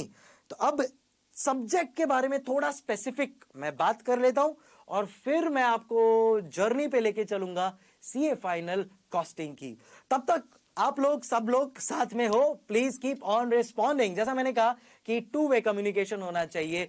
Jaipur Shastri Nagar आपकी तरफ से कुछ आ नहीं रहा है, तो क्या प्रॉब्लम है। ब्यावर वाले ब्रांच से मैंने देखा था बहुत सारे लोग थे, वो लोग का रिस्पॉन्स चाहिए। Mumbai Andheri, Mumbai Borivali, come on everybody has to respond, तब मजा आएगा। ऑलराइट, सो SCMP जो सब्जेक्ट का नाम है, उसको इंस्टीट्यूट ने क्या किया है, 2 पार्ट में डिवाइड किया है। प्लीज कुछ मत लिखना, मैं आपको टाइम दूंगा। यस, ब्यावर से मुझे हाई मिल चुका है। मुजफ्फरनगर, हेलो, सुल्तानपुर का भी नाम ले लिया है, ओके। सो सुल्तानपुर, कीप कम्युनिकेटिंग, तो आपका भी नाम आते रहेगा। अब मैं आपको बताता हूं ये SCMPE जो मेरा पेपर 5 है ऑफ CA फाइनल सिलेबस, इसको इंस्टीट्यूट ने कैसे डिवाइड किया है, ध्यान से समझने की कोशिश करना। इंस्टीट्यूट ने क्या किया था, इंस्टीट्यूट ने बोला कि भाई ये जो SCMPE सब्जेक्ट है ना, हम उसको 3 मॉड्यूल में डिवाइड करेंगे। कितने? 3 मॉड्यूल में। तो अगर आप आज की तारीख में देखोगे ना, हाय जमशेदपुर, जनकपुरी पूछ रहा है ब्रेक होगा ना सर? हाँ होगा, होगा भाई, अभी तो लेक्चर स्टार्ट हुआ है, मिलेगा। मैं थक जाऊंगा तब मैं तुम लोग को ब्रेक दूंगा, तुम थकोगे तब नहीं मिलेगा। सो SCMP को इंस्टीट्यूट ने 3 पार्ट में डिवाइड किया है। जब उन्होंने SCMP इंट्रोड्यूस किया था ना, तब उन्होंने एक ही मॉड्यूल इंट्रोड्यूस की थी कि भाई उसमें पूरा का पूरा SCMP हो गया। फिर उनको रियलाइज हुआ कि नहीं, इसमें और डेवलपमेंट की जरूरत है। तो आज की तारीख में अगर आप इंस्टीट्यूट का पैटर्न देखते हो, देन इन दैट केस उन्होंने कहा है SCMP को 3 पार्ट में डिवाइड किया है। पहला पार्ट जिसको उन्होंने नाम दिया है मॉड्यूल 1, दूसरा पार्ट जिसको उन्होंने नाम दिया है मॉड्यूल 2, एंड तीसरा पार्ट जिसको इन्होंने नाम दिया है मॉड्यूल 3। पंचकुला बोल रहा है सर आप तो कह रहे थे 24 आवर पढ़ा सकते हो, डेफिनेटली, बट आप उतना पढ़ नहीं पाओगे। मुझे कोई प्रॉब्लम नहीं है उतना पढ़ाने में। चलो let's come back to the main topic. SCMP as per ICAI, Institute of Chartered Accountants of India ने SCMP को 3 पार्ट में डिवाइड किया है। पहला है मॉड्यूल 1, दूसरा है मॉड्यूल 2, तीसरा है मॉड्यूल 3। तो सर मॉड्यूल 1 में क्या है वो मैं आपको पहले बताता हूं। मॉड्यूल 1 में पहले सिर्फ सुन लो, फिर मैं लिखने का टाइम दूंगा तब लिख लेना, डोंट वरी। मॉड्यूल 1 में उन्होंने बोला है कि we will call this as strategic cost management and decision making. क्या नाम दिया है? Strategic cost management and decision making. जी हां, इसको कहते हैं मॉड्यूल 1, बराबर है। सेकेंड जो मॉड्यूल 2 है उसको उन्होंने नाम दिया है परफॉर्मेंस मेजरमेंट या परफॉर्मेंस इवैल्यूएशन एंड कंट्रोल। मेरा हैंडराइटिंग समझ में आ रहा है आप लोग को? बोलो बोलो, जवाब दो, मेरा हैंडराइटिंग समझ में आ रहा है? So performance evaluation and control module 2। And last जो उन्होंने डाला है ये है हुकुम का इक्का, मॉड्यूल 3 है, उसको कहा है उन्होंने केस लॉज। क्या नाम दिया है? Case laws. जिसको हैंडराइटिंग समझ में नहीं आ रहा है डोंट वरी, मेरा वॉइस इतना क्लियर है कि आप लोग को आ जाएगा। पाली बोल रहे हैं सर आपकी डॉक्टर वाली हैंडराइटिंग है। नहीं यार, इतनी भी खराब तो नहीं है भाई। तो चलो, मॉड्यूल 1 क्या नाम दिया उन्होंने? Strategic cost management and decision making. ये strategic cost management and decision making को उन्होंने बोला कि हम इसका वेटेज अप्रोक्सीमेटली 35% का रखेंगे। कितना? 35% का एग्जाम वेटेज रखेंगे, ऐसा इंस्टीट्यूट ने बोला। क्या उन्होंने फॉलो किया? ये मैं आपको कुछ देर में बताऊंगा कि उन्होंने फॉलो किया कि नहीं। ऑब्वियसली आपको आंसर पता है, नहीं किया होगा, बट उन्होंने ऐसा कहा कि strategic cost management decision making में जो फर्स्ट मॉड्यूल है उसको 35% का वेटेज देंगे। सेकेंड जो उन्होंने बोला है, उन्होंने बोला है कि परफॉर्मेंस इवैल्यूएशन एंड कंट्रोल, उन्होंने कहा है कि हम इसको भी 35 to 40% का वेटेज देंगे। यहां पे भी एक्चुअली उन्होंने 35% to 40% का वेटेज बोला। सेकंड उन्होंने बोला कि परफॉर्मेंस इवैल्यूएशन एंड कंट्रोल भी 35 to 40% का वेटेज रहेगा। एंड थर्ड जो मेरा केस लॉज वाला है उसके लिए उन्होंने बोला कि अप्रोक्सीमेटली 20% का वेटेज रहेगा। इस हिसाब से इन्होंने मॉड्यूल्स को इंट्रोड्यूस किया। अब इसको इन्होंने कितना फॉलो किया, इसके लिए ये देखो मैंने एक पूरा एनालिसिस बनाया है जो मैं आपको धीरे धीरे उस चीज के ऊपर लेके जाऊंगा, बट फिलहाल अपन लोग आ जाते हैं अपने बेसिक्स के ऊपर। सो अब कितनी मॉड्यूल्स है टोटल? जवाब दो, उधर जिधर भी आप बैठे हो ना जवाब देना उसका। इंस्टीट्यूट की कितनी मॉड्यूल्स है? 3 मॉड्यूल्स। फर्स्ट मॉड्यूल का क्या नाम है? Strategic cost management. एंड मैं अभी भी बोल रहा हूं, देखो कम्युनिकेट करते रहना। मुझे पता है आप सीए फाइनल के स्टूडेंट्स हो तो आप लोगों को थोड़ा ईगो रहता है कि क्या है भाई, तुम जब पूछ रहे हो तो हम जवाब दें, ऐसा जरूरी नहीं है। बट प्लीज उसको आप ईगो मत रखना, आपको सीए फाइनल का एग्जाम क्लियर करना है। सो कम्युनिकेट करते रहना, मजा आएगा।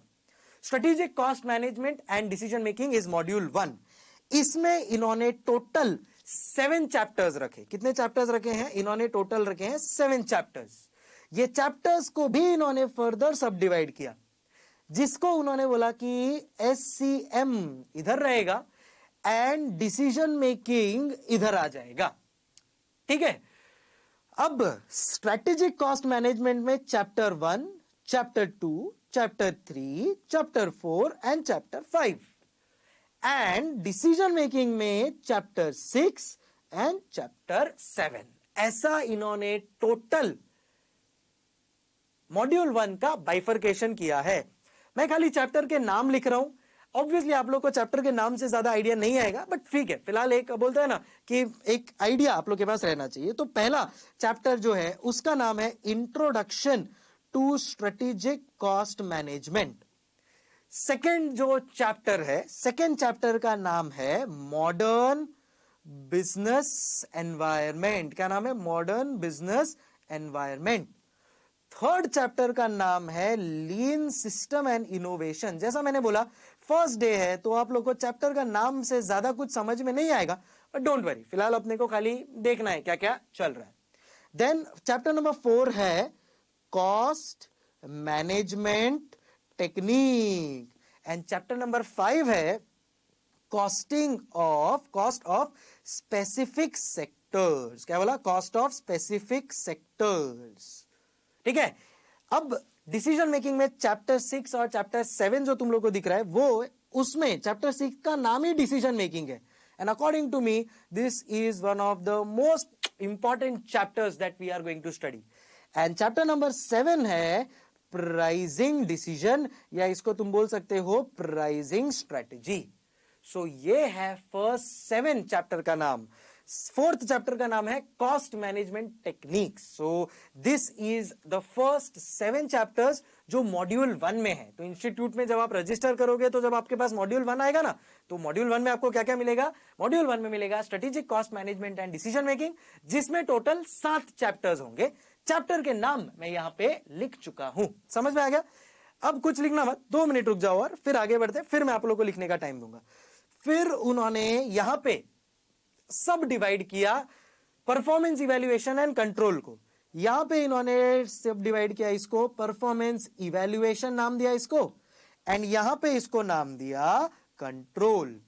परफॉर्मेंस इवैल्यूएशन में इन्होंने 3 चैप्टर रखे, 8, 9, 10, एंड कंट्रोल में इन्होंने 2 चैप्टर रखे, 11 and 12। Chapter number 8 is the most important chapter of your syllabus, जिसका नाम है performance measurement and evaluation. Chapter number 9 जो बहुत इंपॉर्टेंट है, अगेन उसका नाम है ट्रांसफर प्राइसिंग। चैप्टर नंबर 10 का नाम है strategic analysis of operating income. क्या हाईफाई नाम लग रहा है ना? डोंट वरी, है बहुत easy. Strategic analysis of operating income. Chapter number 11 है कंट्रोल। इसमें भी 2 पार्ट है। एक है बजटरी कंट्रोल, जो आपने आईपीसीसी में पढ़ा है, बट आईपीसीसी के बजटरी कंट्रोल का और सीए फाइनल के बजटरी कंट्रोल का कोई रिलेशन नहीं है। गुड न्यूज, कोई रिलेशन नहीं है आईपीसीसी के बजटरी कंट्रोल और फाइनल के बजटरी कंट्रोल का। चैप्टर नंबर 12 है मेरा फेवरेट, चैप्टर नंबर 12 है स्टैंडर्ड कॉस्टिंग। क्या नाम है? Standard costing. आईपीसीसी का और फाइनल का थोड़ा रिलेटेड है, बट मैं तो ऐसे ही पढ़ाऊंगा जैसे आपको स्टैंडर्ड कॉस्टिंग आता ही नहीं है। सो ये चैप्टर नंबर 12 है स्टैंडर्ड कॉस्टिंग। समझ रहे हो तुम लोग? सो टोटल 12 चैप्टर्स अपने को। अहमदाबाद पूछ रहा है डीटी में ट्रांसफर प्राइसिंग आता है, वो सेम है क्या? अच्छा मैं बता देता हूं, डीटी का ट्रांसफर प्राइसिंग और कॉस्टिंग का ट्रांसफर प्राइसिंग में दोनों में 0% कनेक्शन है। 0%, 1% भी कोई कनेक्शन नहीं है कॉस्टिंग के ट्रांसफर प्राइसिंग और डीटी के ट्रांसफर प्राइसिंग में। तो आपने डीटी का पढ़ा है तो अच्छी बात है, बट उससे कोई लेना देना नहीं है यहां पे। चैप्टर नंबर 12 है स्टैंडर्ड कॉस्टिंग। सो टोटल ये 12 चैप्टर्स है। एंड फिर उन्होंने चैप्टर नंबर 13, जिसके ऊपर पूरा एक मॉड्यूल 3 डाल दिया है उन्होंने, उसमें उन्होंने बोला है कि chapter number 13 is related to case studies. तो ये कोई चैप्टर नहीं है, केस स्टडीज कहां से आएगी? ये चैप्टर नंबर 1 से लेकर चैप्टर नंबर 12 में जितने भी चैप्टर्स है ना, वो सबको कोरिलेट करके केस स्टडीज बनेगा। हो सकता है कोई कॉन्सेप्ट के ऊपर केस स्टडी बन जाए, हो सकता है कोई 2-3 चैप्टर को मिक्स करके केस स्टडी बन जाए, हो सकता है 2-3 कॉन्सेप्ट को मिला के केस स्टडी बन जाए। It can be anything. समझ में आ गया तुम लोग को एक ओवरऑल पोर्शन? अब मैं एक अच्छी बात बताता हूं आपको। जब एएमए हुआ करता था ना, एएमए, तो एएमए में ना टोटल 16 चैप्टर्स हुआ करते थे। कितने? 16 चैप्टर्स। तो स्टूडेंट की आदत क्या थी कि भाई 16 चैप्टर्स है तो सब में से तो कुछ आएगा नहीं, तो ये 16 चैप्टर्स में से पब्लिक क्या करता था, 1-2 चैप्टर है ना ऑप्शन में छोड़ देता था, जो मुझे जरा भी पसंद नहीं है। बट मुझे अब खुशी है कि इंस्टीट्यूट ने न्यू सिलेबस में खाली 12 ही चैप्टर रखा है। अब 100 मार्क का 120 मार्क का पेपर है इंक्लूडिंग ऑप्शन, और 12 ही चैप्टर है। तो क्या आपको लग रहा है कोई चैप्टर ऑप्शन में छोड़ सकते हो? The answer is no. And वो मेरे लिए सबसे खुशी की बात है। वरना आईपीसीसी में क्या, फाइनल ओल्ड सिलेबस में क्या करते थे पब्लिक, पता है क्या, कि स्टैंडर्ड कॉस्टिंग 8 मार्क का आता है, चलना ऑप्शन में छोड़ दिया। एंड फ्रैंकली स्पीकिंग है ना, ऑप्शन में छोड़ने के बाद चलता था, मतलब स्टैंडर्ड ऑप्शन में छूट जाता था तो भी पेपर अटेम्प्ट हो जाता था। बट अब ऐसा नहीं कर सकते। अगर स्टैंडर्ड कॉस्टिंग क्वेश्चन नंबर 1 में कंपलसरी में आ गया तो क्या करोगे? तो इसके लिए हर चैप्टर करना ही पड़ेगा। ये 12 के 12 चैप्टर में से कोई भी चैप्टर में से क्वेश्चन नंबर 1 कंपलसरी जो होता है ना 20 मार्क का आ सकता है। तो क्या अब आप कोई भी चैप्टर ऑप्शन में छोड़ोगे? जवाब दो मुझे, उधर आपके सैस पे मुझे जवाब चाहिए। क्या ये 12 में से कोई भी ऑप्शन में छोड़ोगे? The answer is no. Thank you so much everyone for responding. एक भी चैप्टर, इनफैक्ट एक भी कॉन्सेप्ट अपने को ऑप्शन में नहीं छोड़ना है। हर एक कॉन्सेप्ट को डिटेल में पढ़ेंगे, मजा आएगा, ये मेरी गारंटी है। हर एक चीज समझ में आएगी। ठीक है। सो 12 के 12 चैप्टर्स का मैं खाली आपको नाम बता चुका हूं। इन डिटेल जब वो चैप्टर पे आएंगे तब अपन लेंगे। बट एक स्टूडेंट को होता है कि सर क्या पोर्शन है, कितने चैप्टर्स है, वो हमको बताओ ना जरा। तो ये लो, आप लोग को वो भी मैंने बता दिया। समझ में आ गया? तो ये है टोटल 12 चैप्टर्स। अब कुछ स्टूडेंट्स का क्वेश्चन आ रहा है कि सर क्या केस स्टडीज कितने मार्क्स की आती है? हमने सुना है केस स्टडी 20 मार्क का आता है, 30 मार्क का आता है। देखो फ्रैंकली स्पीकिंग कोई फिक्स पैटर्न अभी तक सेट नहीं हुआ है आपके लिए, है ना। देखो ये चैप्टर क्या है, बहुत एनालिटिकल हो गया है अब। तो आपके लिए ना देखो, मैंने यहां पे एक एनालिटिकल टेबल बना दिया, आप भी क्या याद रखोगे। अब तक जितना भी अटेम्प्ट्स हुआ है ना, हर एक चैप्टर में से कितने मार्क का क्या है, ये सब चीज यहां पे मैंने लिखा है। क्या ये एलएमएस पे अवेलेबल करवा दूंगा? 100% मैं एलएमएस पे ये अवेलेबल करवा दूंगा, नो प्रॉब्लम। फिलहाल देखो आप, देखो आपको खुद को समझ में आएगा कि कोई पैटर्न है ही नहीं, और अच्छा है, कोई पैटर्न होना भी नहीं चाहिए। कोई पैटर्न अगर सेट हो जाता है ना, तो स्टूडेंट फिर बहुत स्मार्ट है। वो क्या करता है कि वो पैटर्न के हिसाब से ही पढ़ता है, और वो फिर ट्रेंड एनालिसिस करेगा। अरे ये ट्रेंड से मुझे लग रहा है ये वाला चैप्टर ये बार आएगा, वो सब टेंशन ही नहीं चाहिए, अपने को सब करना है। आप देखो यहां पे मई 18 का पेपर में 120 मार्क्स का प्रैक्टिकल था, समझ रहे हो, और यही आते आते नवंबर 19 में 70 मार्क्स का हो गया है। समझ रहे हो? मई 19 गुजरात सर आपने अलग से क्यों लिखा है? क्योंकि गुजरात का अलग से पेपर हुआ था, औरंगाबाद गुजरात में पेपर पोस्टपोन हुआ था कॉस्टिंग का। तो ऑल ओवर इंडिया एक पेपर हुआ था, फिर मई 19 का अलग पेपर आया था। तो वो पेपर का भी मैंने क्या बोलते हैं ना, एनालिसिस किया है। अब आप देखोगे तो ये चैप्टर 5 है। स्टूडेंट्स पूछ रहे हैं सर ये चैप्टर 5 ऑप्शन में छोड़ सकते हैं क्या? अब मैं आपको बताता हूं। चैप्टर 5 इंस्टीट्यूट ने जबरदस्ती डाला है। टोटल 5 पेज का चैप्टर है, और उसके ऊपर कभी क्वेश्चन नहीं आएगा अंटिल एंड अनलेस इंस्टीट्यूट वो चैप्टर को अपडेट करे। सो इफेक्टिवली आप अगर देखोगे ना, तो अपने को 11 चैप्टर ही पढ़ना है। समझ में आया? तो क्या सर चैप्टर 5 ऑप्शन में छोड़ सकते हैं? अरे 5 पेज का चैप्टर है भाई, क्या ऑप्शन में छोड़ोगे? Sir please provide this analysis on LMS. Definitely ऐसे बहुत सारे एनालिसिस मैं करते रहूंगा, और आप लोग से भी करवाऊंगा, वो सब अपन शेयर करेंगे। डेफिनेटली वो सब चीजें एलएमएस पे शेयर हो जाएगी विदाउट एनी डाउट व्हाटसोएवर। सो आप देख रहे हो एक एक चैप्टर का मैंने एनालिसिस किया है। अब एक चीज मैं आप लोग को बताना चाहता हूं यहां पे, जिससे आप कभी कोई भी चैप्टर ऑप्शन में छोड़ने का सोचोगे भी नहीं। देखो अगर आप ऑब्जर्व करोगे ना, नवंबर 18 में चैप्टर नंबर 4 कितने मार्क्स का आया है? 40 मार्क्स का। क्या आप इसका, अब क्या आप रिस्क लोगे कोई एक भी चैप्टर ऑप्शन में छोड़ने का? अरे भाई साहब 40 मार्क्स का आ गया एक चैप्टर में से, और अगर आपने वही छोड़ दिया तो आप क्या करोगे? अच्छा मुझे जनकपुरी सेंटर वाले पूछ रहे हैं, नहीं, हाँ जनकपुरी वाले पूछ रहे हैं कि सर चैप्टर 1 भी तो ऑप्शन में छोड़ सकते हैं। नहीं, अगर ये चैप्टर 4 जैसा कभी चैप्टर 1 का 40 मार्क्स आ गया तो आपके अटेम्प्ट में, तब आप क्या करोगे बेटा? तो इसके लिए रिस्क नहीं लिया जा सकता है। अगर आप देखोगे तो May 19 में चैप्टर नंबर 7 में से 40 मार्क्स आ गया, किसको पता था? अगर आप देखोगे November 19 में से chapter number 8 and chapter number 3 दोनों को मिला के 68 मार्क्स आ गया। हाँ, इतना ज्यादा वेटेज खाली 2 चैप्टर का। कहने का मतलब यही है कि अगर आपने ऑप्शन में छोड़ा कुछ, it can become very risky. अपने को क्यों छोड़ना है भाई?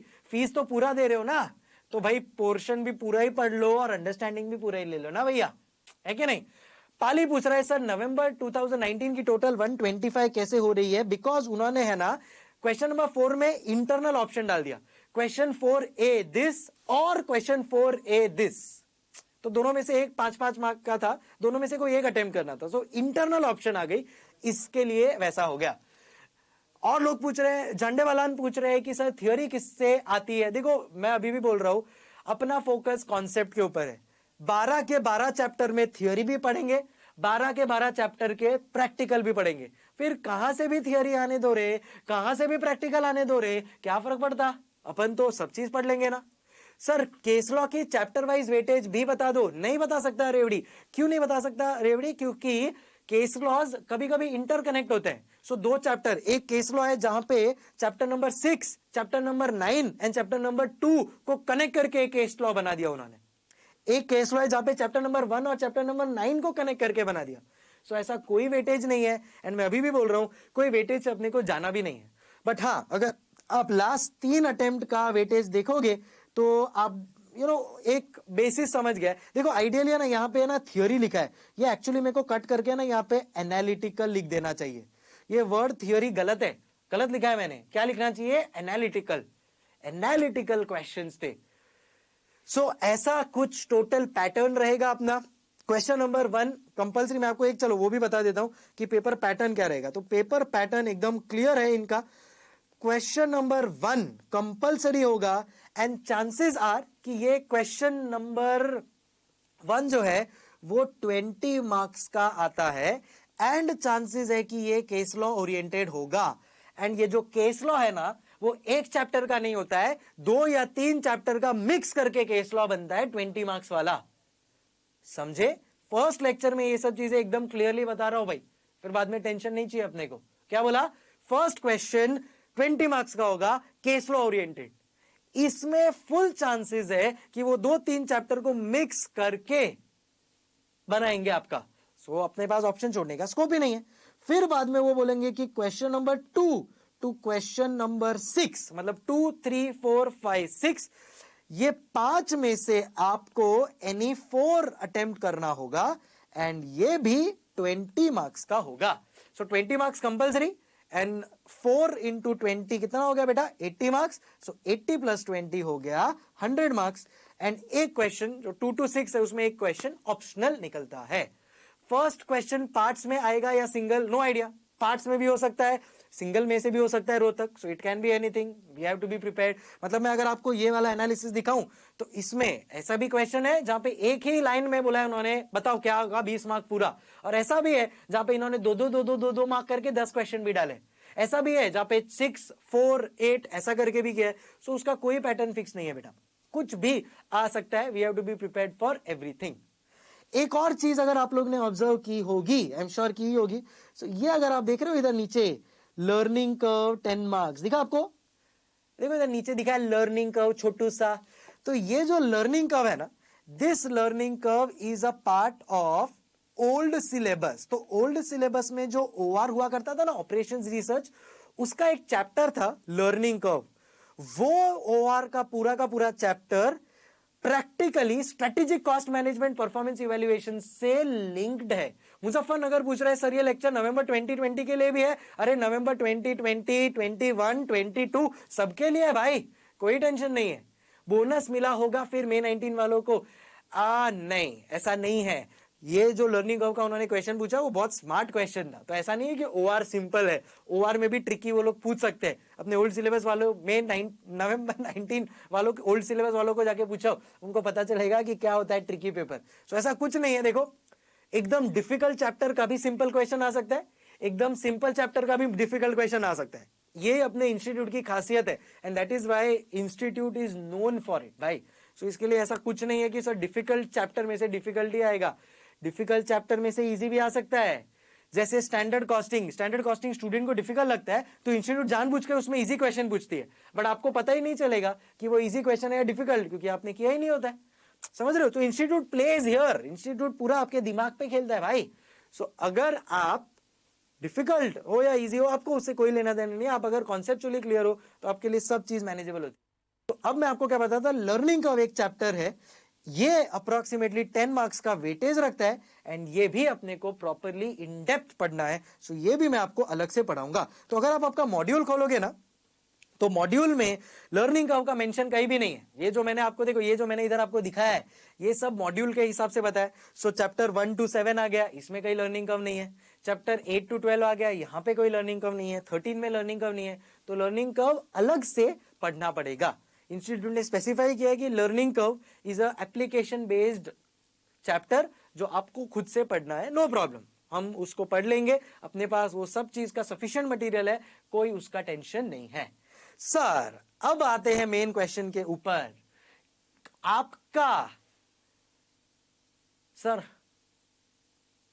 हाँ, आपके बुक पढ़ने के बाद हमको और क्या पढ़ना पड़ेगा? तो जो आपको बुक मिलेगा ऑथर्ड बाय ये संकल्प कांस्टिया, जिस बुक का नाम है ऑप्टिमाइज्ड, ये बुक में ध्यान से सुनना 100% कवरेज है, 100% कवरेज है ICAI के मटेरियल का, 100% कवरेज है RTP का, 100% है कवरेज MTP का, 100% कवरेज है आपके पास्ट पेपर्स का। क्या आपको और कुछ चाहिए? तो मैं आपको यह भी बता देता हूं, इसके साथ साथ ओल्ड सिलेबस का जो PM है ना, उसमें से जो न्यू सिलेबस के लिए रेलेवेंट है ना, वो भी मैंने कवर किया है। सुल्तानपुर आपने पूछा, उसके पहले ही मैंने ये जवाब दे दिया कि ओल्ड PM भी कवर्ड है, बट जितना रेलेवेंट है आपके लिए। तो ओल्ड सिलेबस में से स्टैंडर्ड कॉस्टिंग है, डिसीजन मेकिंग है, प्राइसिंग डिसीजन है, बट वो पूरा रेलेवेंट नहीं है आपके लिए। तो जितना रेलेवेंट है वो ओल्ड PM भी मैंने पूरी तरह से करवाया है। और एक चीज मैं आपको बता देता हूं, जब मैं कोई भी चैप्टर कंप्लीट करूंगा ना, तो आपका रिस्पॉन्सिबिलिटी है, ध्यान से सुन लो, फर्स्ट डे, इसके लिए मैं बता रहा हूं आपको, आपका रिस्पॉन्सिबिलिटी है कि आप मेरे को बोलो कि सर समझो मैं पहले मैं चैप्टर चालू करूंगा ट्रांसफर प्राइसिंग। तो चैप्टर में समझो फॉर एग्जांपल 30 सम्स है, तो मैंने चैप्टर ट्रांसफर प्राइसिंग के चैप्टर के 30 सम्स करवा दिए से, उसमें 2-3 केस लॉ है, तो मैंने 2-3 केस लॉ भी करवा दिए। फिर जैसे ही मैं बोलूंगा चलो ये वाला चैप्टर कंप्लीट हो गया, उसके बाद आपका रिस्पॉन्सिबिलिटी, आप मुझे पूछोगे सर ये चैप्टर से रिलेटेड अभी तक जितने भी पास्ट पेपर के क्वेश्चन आए हैं वो भी हम लोग को साथ साथ में करवा दो ना, या आपने करवाए क्या वो आप क्रॉस कंफर्म करवा दो। समझे तुम लोग? सो चैप्टर कंप्लीट, चैप्टर के बाद मैं आप लोग के साथ इमीडिएटली क्या डिस्कस कर लूंगा, ये चैप्टर में से पास्ट पेपर में क्या क्या इंस्टीट्यूट ने पूछा है, RTP में क्या क्या पूछा है। सो उसके साथ अपना RTP MTP और पास्ट पेपर्स भी कवर हो जाएगा।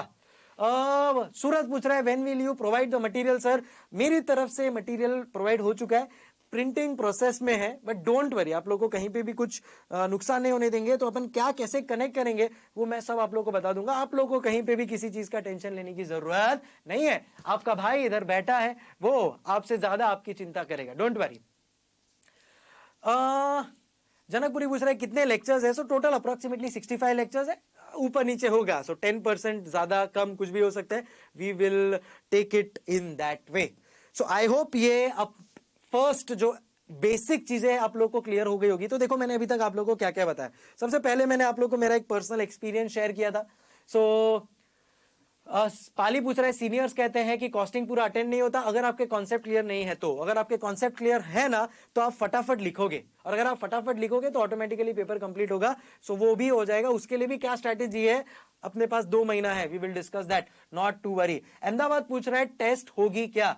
मेरी पर्सनल इच्छा है कि यस टेस्ट होनी चाहिए, बट देखते हैं टाइम, टेक्निकलिटीज, मेरे को परमिशन मिल पाता है, वो सबको मद्देनजर रखते हुए वो चीज के ऊपर भी मैं फिलहाल कमिटमेंट नहीं करूंगा, बट मैं देखते हैं आगे। रोहतक पूछ रहा है ओआर 30 मार्क्स के हिसाब से इजी थी क्या? अरे भाई रोहतक, जो बीत गया सो बीत गया, अब आगे की देखो भाई। ओआर गया, अब अपना क्या है? SCMP। अब अपने को फ्यूचर में जीना है। अब मुझे बताओ, पास्ट में जीना चाहिए या फ्यूचर में जीना चाहिए? इंसान को फ्यूचर में जीना चाहिए ना। तो पास्ट में जो था वो गया। देखो ऐसा नहीं है कि भाई ओल्ड सिलेबस में सर ओआर था 30 मार्क्स का तो सबको 60 आता था। वो टाइम पे भी लोग फेल हुए हैं कॉस्टिंग में, और आने वालों को वो टाइम भी 70 प्लस आया है। SCMP में भी लोगों को, आने वालों को 70 प्लस आया है। सो ऐसा कुछ नहीं होता है, इट डिपेंड्स ऑन आप कितना अच्छा काम कर रहे हो, समझ रहे हो? सो देखो, बोलता है ना, एक क्रिकेटर होता है तो विराट कोहली जैसा क्रिकेटर भी होता है, और किसी का नाम नहीं लूंगा बट वैसा क्रिकेटर भी होता है। अब आप अगर विराट कोहली हो तो आप हाईएस्ट इंटरनेशनल रन्स बनाओगे भाई, आपको कोई नहीं रोक सकता उससे। सो इसके लिए don't get worried about all this things. अपने आप पे विश्वास रखो, अपने कॉन्सेप्ट्स पे विश्वास रखो, things will become much better. क्या बोलते हो? ठीक है। सर क्लास डेली टाइम पर खत्म होगी या नहीं? हाँ, डेफिनेटली टाइम पर खत्म होगी, डोंट वरी। रोहतक बोल रहा है प्रेजेंट में जीना, तो मैं भी बोल रहा हूँ प्रेजेंट में। तो प्रेजेंट में ओआर है क्या? नहीं। तो रोहतक 30 मार्क्स वाले को भूल जाओ, ओआर से भी बेटर अपन लोग इसमें लेकर आएंगे, बस टेंशन मत लो। अब देखो मैं क्या बता रहा था, तो मेरा बेसिक इंट्रोडक्शन हो गया। मैंने आपको बता दिया कि SCMP 100 मार्क्स का है। पेपर पैटर्न क्या होता है वो मैं आपको एक आइडिया दे चुका हूं। सो ये पेपर पैटर्न हो गया है मेरा इधर। उसके बाद में आपको मैंने बताया कि इंस्टीट्यूट 3 मॉड्यूल देता है और उसका ये ऐसा डिवीजन है। क्या ये पेपर मार्किंग जो इंस्टीट्यूट ने दिया है अपने इंस्टीट्यूट के वेबसाइट पे, क्या वो फॉलो करता है? The answer is no. जरा भी फॉलो नहीं होता है, जरा भी फॉलो नहीं होता है। सो इसके लिए ये जो 35 to 40 दिया है, इसको कट कर दे तो बेटर है, बिकॉज ऐसा कुछ फॉलो तो होता ही नहीं है। ठीक है, ठीक है। LMS पर नोट्स कैसे मिलेंगे वो आप लोग को मैं बता दूंगा। फिलहाल तो मुझे भी ये सब चीजें नहीं पता है, मैं भी सीख रहा हूं, तो जैसे जैसे मेरे को पता चलेगा मैं आपको बताऊंगा। बट डोंट वरी, जो भी इंपॉर्टेंट चीजें आप तक पहुंचेगी, ये मेरा वादा है। ठीक है। ओके, अब यहां पे ये जो मॉड्यूल 1, मॉड्यूल 2, मॉड्यूल 3 का जो कवरेज है वो अपनी बुक में भी 100% कवर्ड है, तो कोई टेंशन नहीं है उसका। पेपर पैटर्न में बता चुका हूं, लर्निंग कर्व आएगा। ऑप्टिमाइज जो मेरा बुक है वो करने के अलावा आपको और कुछ भी करने की जरूरत नहीं है। मैं आपको बता दूं, इसमें कुछ मैंने इंटरनेशनल चीजें भी ली है, वो जब आएगी तब मैं आपको बताऊंगा। मैंने आप लोग को अभी एक चीज बोली थी कि मेरे को आप लोग की तरफ से एक प्रॉमिस चाहिए। क्या? मेरे को आप लोग की तरफ से एक ये चाहिए कि क्या क्या करना है आप लोग को, क्या मेरे को याद दिलाना है? याद करो, बोलो। मैंने आप लोगों को क्या बोला अभी कि आप लोगों को मेरे को हर चैप्टर के बाद कुछ याद दिलाना है। क्या याद दिलाना है बताओ? यस सुल्तानपुर, आप बताओ, हर चैप्टर के बाद आपको क्या याद दिलाना है? करेक्ट भिलवाड़ा, आपने सही जवाब दिया है। एंड इट इज, आपको याद दिलाना है कि sir past paper question cover हुआ है कि नहीं, मैं आपको करवाऊंगा कनेक्ट। आपको पूछना है सर MTP आपने कवर किया क्या, RTP आपने कवर किया क्या ये चैप्टर के बाद? मैं आपको बताऊंगा यस, ये देखो मैंने यहां पे कवर किया है। और अगर नहीं कवर किया होगा तो मैं स्पेसिफिकली वो आपको कवर करवा दूंगा वो चैप्टर से रिलेटेड। सो आई होप ये सब जो प्रिलिमिनरी चीजें थी वो आप लोगों को क्लियर हो चुकी है। अब मैं कॉस्टिंग की ओर धीरे धीरे बढ़ना चालू कर दूं, क्या बोलते हो पब्लिक? सो मैं क्या बोल रहा हूं, ये सब चीजें आप लोग लिखना चाहोगे यहाँ पे, जो मैंने यहाँ पे लिखा है?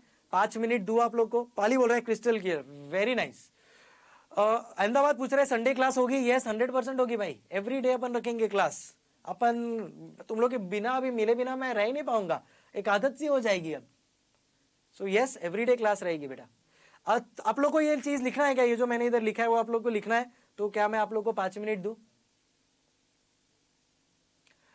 मुजफ्फरनगर बोल रहा है no need to write, Patna बोल रहा है 10 मिनट्स, पाली बोल रहा है नहीं लिखना है। नहीं लिखना है क्या आप लोग को? मतलब you all are okay with this? तो आई हैव नो प्रॉब्लम। तो मैं क्या बोल रहा हूं, एक पंचकुला बोल रहा है बुक्स में मेंशन होगा ना? 100% मेंशन है बेटा, नो प्रॉब्लम। जमशेदपुर बोल रहा है नहीं लिखना है, ओके। बिलवाड़ा बोल रहा है लिख लिया, वेरी गुड, चलो नाइस। सो अब अपन क्या करेंगे, मैं फिर भी 5 मिनट दे देता हूं इसको, एज अ ब्रेक समझ लो। फर्स्ट लेक्चर है ना, तो मैं ओवरबर्डन नहीं कर रहा हूं, तो 5 मिनट ले लो, और फिर ये 5 मिनट के बाद मैं स्टार्ट करने वाला हूं। अच्छा, भुवनेश्वर पूछ रहा है सर ऑप्टिमाइज में आपका खुद का क्वेश्चन है या नहीं? अरे डेफिनेटली है भुवनेश्वर, डेफिनेटली मेरे वाले क्वेश्चंस भी है। बट क्या होता है, आप लोग एज स्टूडेंट्स, आप लोग को क्या चाहिए होता है कि सर ये वाला चीज आप कवर करवाना, आपके खुद के करवाओ ना करवाओ, बट ये वाला जरूर करवाना। रोहतक पूछ रहे हैं सर आगे की राइटिंग इससे अच्छी होगी ना? हाँ भाई, अच्छी हैंड राइटिंग लिख लूंगा मैं, don't worry. Sir short summary video भी बना देना। बीकानेर सब चैप्टर्स के शॉर्ट समरी वीडियोस ऑलरेडी बन गए हैं, नो टेंशन, सब चैप्टर्स के। वो मैं आपको, ये लेक्चर खत्म होने वाला था तब मैं बताने ही वाला था, बट मैं आपको चाहिए तो अभी भी बता देता हूं। हर चैप्टर का summarised 1 hour lecture is ready as of date. Muzaffarnagar पूछ रहा है कि how many questions in your book. मेरे हिसाब से 300 प्लस क्वेश्चंस अपन लोग ने कवर किए। How many case studies in your book? 70 plus case, 60-70 plus case studies cover किए अपन लोग ने। कोई टेंशन नहीं है बॉस, मुजफ्फरनगर 300 प्लस क्वेश्चंस है, कोई टेंशन नहीं है। मतलब आई कैन गारंटी कि हर एक चीज अपनी कवर्ड है, कहीं से कुछ भी उठा लो। स्वरूप नगर पूछ रहा है प्लीज आंसर सैस working. Yes Swaroop Nagar, working all well. ठीक है, मैं आपको 10 मिनट दे रहा हूं, 5 मिनट दे रहा हूं रादर। आपको ब्रेक लेना है ब्रेक ले लो, और ये लिखना है लिख लो। अहमदाबाद बोल रहा है ब्रेक, जनकपुरी बोल रहा है ब्रेक, ले लो भाई 5 मिनट का ब्रेक। बट ये 5 मिनट के ब्रेक में प्लीज मैं चाहूंगा आप लोग ये लिख लो। सुल्तानपुर बोल रहा है 15 मिनट्स नहीं यार, देखो ना आज थोड़ा अपन ने लेक्चर लेट चालू किया है ना, तो प्लीज आज ब्रेक मत लो। और मुझे आज कॉस्टिंग का बेसिक्स डिस्कस करना है, तो वो मैं डिस्कस किए बिना छोड़ूंगा नहीं, तो प्लीज मैं बता देता हूं। जमशेदपुर पूछा है सर टॉपिक स्टार्ट क्या होगा? अरे भाई बताऊंगा ना, सब सस्पेंस, धीरे धीरे खुलने दो, मजा आएगा। अच्छा रोहतक पूछ रहा है नंबर क्या है। एक चीज मैं बता देता हूं, हर एक चैप्टर के बाद आपको कभी भी कोई भी डाउट हो तो आप मेरे को व्हाट्सएप कर सकते हो भाई लोग। मेरे को व्हाट्सएप करोगे ना, मैं डेफिनेटली आपके हर क्वेरी का जवाब दूंगा, ये मैं अश्योर करता हूं।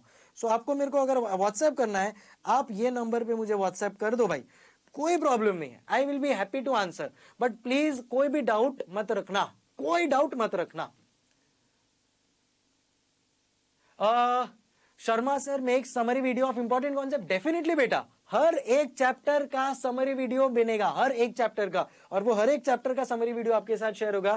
This is my assurance. In fact बन भी चुका है कुछ चैप्टर्स का, so not to worry. In fact हर एक चैप्टर का बन भी चुका है, सो नॉट टू वरी, वो सब आपके साथ शेयर होगा।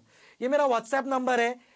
अगेन मैं बोल रहा हूं, समझो लेक्चर के टाइम पे देखो क्या होता है पता है क्या? लेक्चर के टाइम पे मैं जब समझा रहा हूं ना तो सब चीजें समझ जाएगी, बट फिर खुद से करते होता है तो कभी कभी अपने को लगता है अरे यार ये सर ने समझाया था बट अब याद नहीं आ रहा है। फिर आप खुद से ट्राई करोगे, करते करते समझो आपको डाउट आया, तो आपको क्या करना है? फोटो खींचना है वो क्वेश्चन का, आपका जो डाउट है वो लिखना है, और आपको ये नंबर पे व्हाट्सएप कर देना है। तो मैं उस व्हाट्सएप पे फिर आपको रिप्लाई कर दूंगा। गिरीश बाग स्टार्ट बोल रहा है let's start with basics. Yes Girish Bag, सिर्फ 5 मिनट्स एक मेरे को दे दो, 5 मिनट्स। मैं चाहता हूं कि आप लोग ये खाली लिख लो, भले ही मेरे बुक में है, बट अगर किसी को लिखना है तो वो लिख सकते हो, तो आप लोग ये लिख सकते हो। जमशेदपुर पूछ रहे हैं सर आप YouTube रिवीजन वीडियोस की बात कर रहे हो? यस, बट उसके अलावा भी मैं आप लोग के लिए अलग से कुछ और चीजें रिकॉर्ड करने वाला हूं, वो आपके साथ शेयर होगा, नॉट टू वरी। तो प्लीज आप लोग ये फटाफट लिख लो।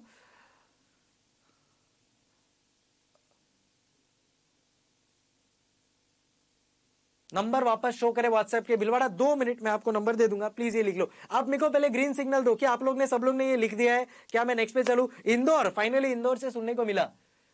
कहां पे थे आप लोग अब तक? जवाब देते रहो भाई। Panchkula done, Bhilwara green signal, thank you. बाकी लोग भी जवाब देते रहो, वरना मैं नेक्स्ट पे चलूंगा। फिर मैं अज्यूम कर रहा हूं कि आप लोग का हो गया है। जयपुर सुभाष नगर कहां पे है? जोधपुर का जवाब आ गया, डन। भुवनेश्वर जवाब आ गया, done. Ahmedabad done, awesome. So I think majorly सब लोग ने लिख लिया है। प्लस अगर समझो आपने ये नहीं लिखा है, नॉट टू वरी, मेरी बुक में ये चीजें हैं, तो आपको टेंशन लेने की जरूरत नहीं है। औरंगाबाद सैस चालू है क्या हमारा सर? यस औरंगाबाद चालू है। ये फटाफट लिख लो मॉड्यूल 2, फटाफट लिख लो module 2। Tollygunge done, thank you Tollygunge. Surat sir break का क्या हुआ? ए सूरत अब ब्रेक જ ચાલે છે ભાઈ, વધારે બ્રેક ના અપાય, આનાથી વધારે બ્રેક ના અપાય, આમાં જ લખી લેવું।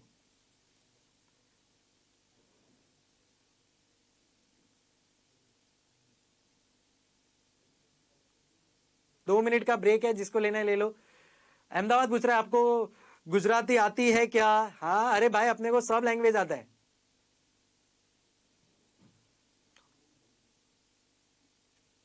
चलो अब मैं क्या कर रहा हूं, मेरे लेवल पे मैं बीकानेर भुजिया खा लो, वो तो तुम लोग भेजोगे ना भाई, मैं क्यों यहां से खरीदूं?